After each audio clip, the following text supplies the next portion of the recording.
know about chemical warfare. Some people think of the use of chemicals in war as dating from World War I. However, soldier, that's not true. Chemical warfare is almost as old as warfare itself and antedates the use of gunpowder in the Western world by many centuries. One of the first recorded instances of the use of gas in warfare was during the ancient Greek wars at the siege of Plataea, when the attackers burned pitch and sulfur under the walls of the city to stupefy the defenders. Another early use of chemicals was made by King Charles XII of Sweden in 1701, when the Russians were deployed behind the Dvina River holding up his advance. He produced a smoke screen by burning dampened hay and straw, which he had collected on his side of the river, and with a favorable wind produced a large smoke screen, under cover of which he crossed the river with his army at an unexpected point and was deployed for battle before the Russians realized what was happening. However, before the age of science and when chemistry was regarded as black magic, the soldier had to rely for chemical agents on what he could find in nature, such as pitch, tar, sulfur, and straw, most of which was, generally speaking, quite inefficient and bulky to carry. The first modern effective use of chemical agents in war was made by the Germans in 1915. The use of chemicals increased until by the end of the war, the use of gas and smoke was planned in each operation. Approximately 1/3 of the battle casualties our forces suffered in 1917-1918 in France was from gas. As a result of this experience, the Chemical Warfare Service was made a separate branch of the Army by the National Defense Act of Congress on July 1st, 1920. The Chemical Warfare Service is headed by the Chief of CWS, who is in the War Department in Washington, D.C. Major General William N. Porter is the present chief. He directs the activities of the Chemical Warfare Service from the War Department. The Chemical Warfare Service is responsible for the research and development of new war gases and weapons in which to employ them, and for all chemical warfare protective equipment. It is also responsible for the manufacture, procurement, and issue of these items, and is charged with the doctrine for chemical combatant troops and chemical service troops. This is the research center of the Technical Command at Edgewood Arsenal, Maryland. It is the largest laboratory and coordinates the research carried out at other laboratories. In these laboratories have been found, and the engineering work done on, our war gases and the weapons to project them. Samples of gases captured from the Japs in the South Pacific and samples procured from Germany by secret agents have also been analyzed here. This is the Chemical Warfare Laboratory at Columbia University, which works on particular problems given to it by the Chief of the Technical Command at Edgewood Arsenal. The Massachussetts Institute of Technology, located in Boston, is the third research and development laboratory of the Chemical Warfare Service.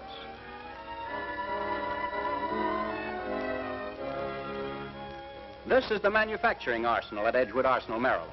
Here were made the incendiary bombs which General Doolittle dropped on Tokyo in the first few weeks of the war.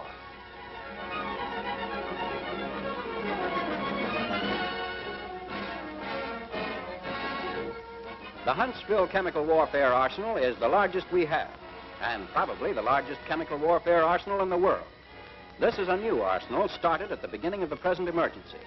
It is now in production and can manufacture more mustard gas in one day than was manufactured by us in all of World War I.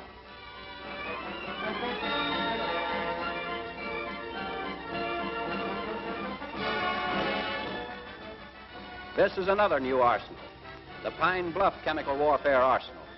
It also has a large capacity and is located well back from the seacoast.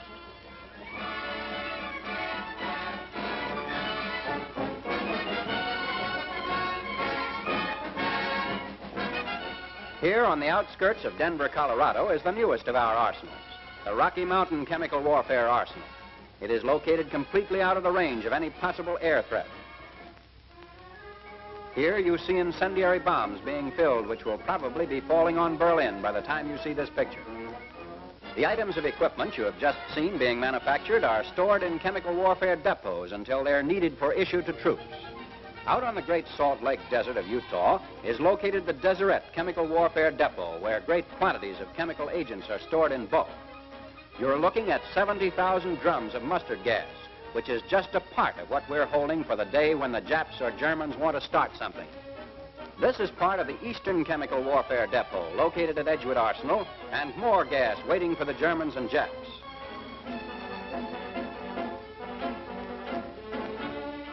This is a portion of the Gulf Chemical Warfare Depot at Huntsville Arsenal, Alabama. These incendiary bombs are starting on a long trip, which will end in a German war industry plant. Still more gas for anyone who wants to start it. Also at Edgewood Arsenal, the cradle of chemical warfare in this country, is located the Chemical Warfare School, where officers and enlisted men are sent for higher training. Under the commandant of the school is also the Chemical Warfare Officers Candidate School. To this school are sent outstanding enlisted men. The successful students who graduate are commissioned as second lieutenants in the Chemical Warfare Service. So you see, although you are now at the bottom of the ladder and are serving your first few days as a private, if you demonstrate to your company commanders and those above you that you have what it takes, you may become a commissioned officer. The opportunity is open to all, regardless of race and color or any college degrees which you may or may not have. It is just a question of your own ability and your desire to work and prove your worth for such an opportunity. The Chemical Warfare Board at Edgewood Arsenal tests all chemical equipment and makes recommendations for its improvement and future development.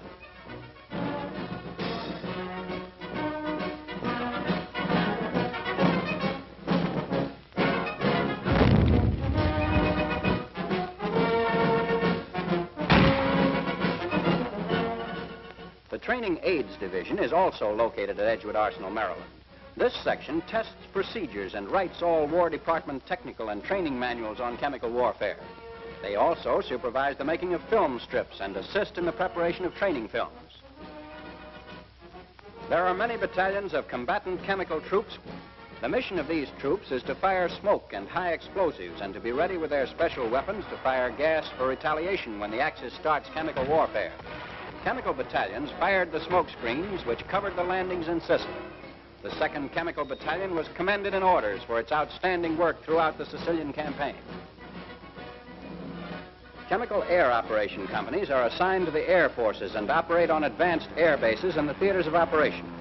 The other chemical service units, including chemical depot companies, chemical maintenance companies, chemical smoke generator companies, chemical decontaminating companies, and chemical field processing companies, are assigned to ground forces and Army service forces after their training. This is the beginning of the smoke screen that protected Salerno from German air attack. Our smoke generator companies are now protecting the harbor and port facilities being used in the Mediterranean. And finally, we bring you to Camp Sibert, Alabama, where are located the Chemical Warfare Service Unit Training Center and Replacement Training Center. The Replacement Training Center trains individuals as lost replacements to keep the units which have suffered battle casualties overseas up to strength. At the Unit Training Center, newly activated units are thoroughly trained and prepared to go overseas to carry the fight to the enemy. You are now members of a big team which is in the fight. Both combat battalions and smoke generator companies have distinguished themselves in Africa, Sicily, Italy, and the Pacific theaters. However, the big day is still to come. It'll be when Hitler, with his back to the wall, frantically uses gas as a last resort. That will be the climax in this war, and depending upon what happens then, may rest the outcome. At that time, you will rush onto the field to take part in the main and deciding play. So heads up, Soldier Brown. You have a big responsibility ahead of you. You belong to one of the finest technical services in the world.